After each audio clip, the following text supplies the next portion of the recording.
શું તમે સવારે જે દૂધ પીઓ છો તે ખરેખર દૂધ છે કે પછી તે સફેદ રંગનું સ્લો પોઈઝન છે? સાવધાન થઈ જજો, કારણ કે સાબરકાંઠા પોલીસે પ્રાંતિજના સલાલ ગામે એક એવી ફેક્ટરી ઝડપી પાડી છે જ્યાં ગાય ભેંસ નહીં પણ કેમિકલ અને ખાતરથી દૂધ પેદા કરવામાં આવતું હતું. તાજા અને ગોલ્ડના નામે લોકોના ઘર સુધી મોતનું ભાણું પીરસાતું હતું.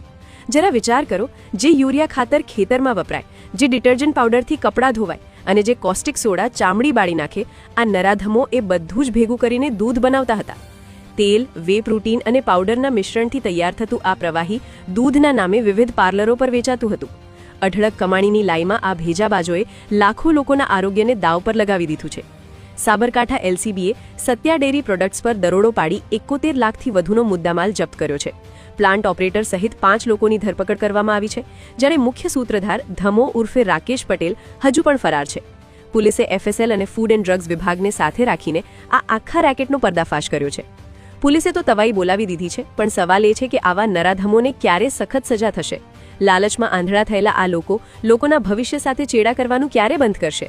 દૂધ ખરીદતા પહેલા 100 વાર વિચારજો. ક્યાંક તમારી એક ભૂલ આખા પરિવારને હોસ્પિટલના બિછાને ન ધકેલી દે.